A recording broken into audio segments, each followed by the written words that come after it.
Hello everyone and welcome back to the channel Bharat the learning spot.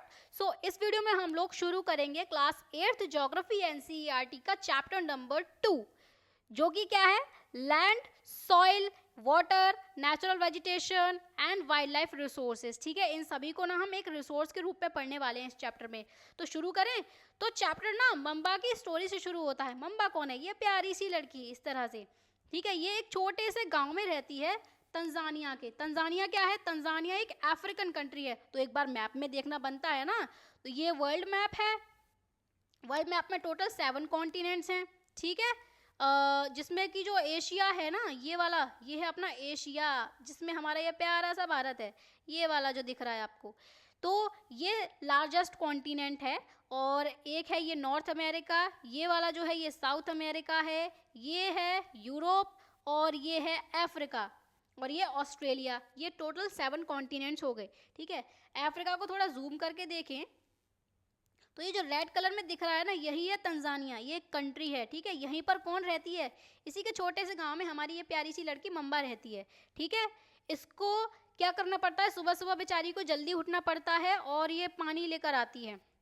पानी लेने के लिए, लेकिन ऐसा नहीं है कि घर के बाहर जाएगी और पानी इसको मिल जाएगा। इसको बहुत लंबा चलकर जाना पड़ता है पैदल, और कुछ घंटों बाद में ही ये वापस आ पाती है।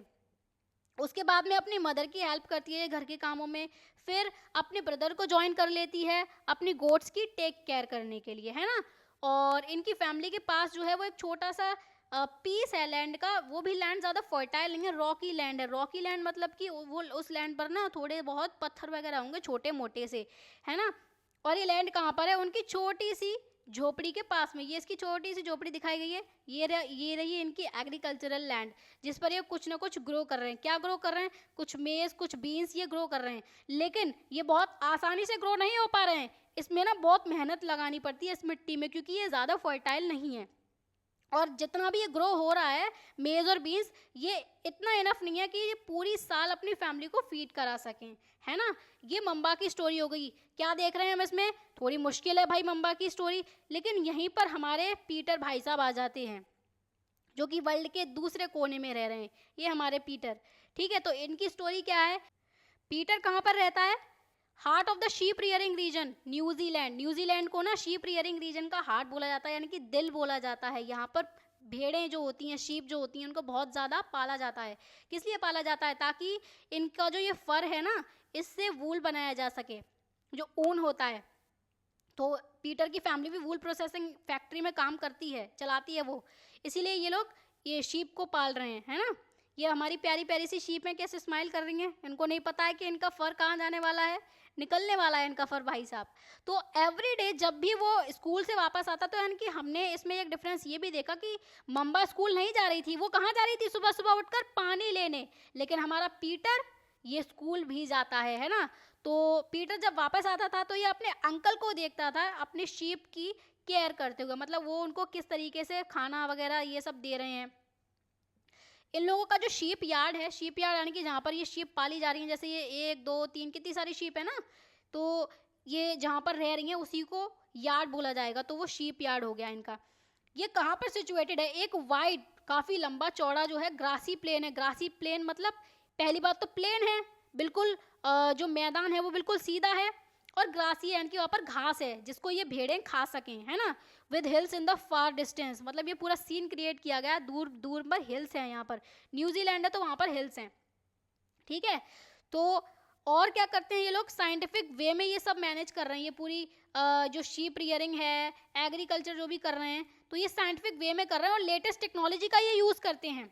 लेकिन जो मम्बा की फैमिली थी वो लेटेस्ट टेक्नोलॉजी यूज़ नहीं कर रही थी। और पीटर की फैमिली वेजिटेबल्स भी ग्रो करती है ऑर्गेनिक फार्मिंग के थ्रू। ऑर्गेनिक फार्मिंग क्या होती है? जिसमें किसी भी केमिकल फर्टिलाइजर का या पेस्टिसाइड का यूज़ ना हो, है ना, ये यूज़ नहीं करना है, वही होती है ऑर्गेनिक फार्मिंग। लेकिन मम्बा के केस में ऐसा नहीं था और पीटर के केस में ऐसा है। तो हमने कितने सारे डिफरेंस देख लिए। एक बार पीटर का घर देख लें वर्ल्ड मैप में, है ना। तो अपना ये ऑस्ट्रेलिया था।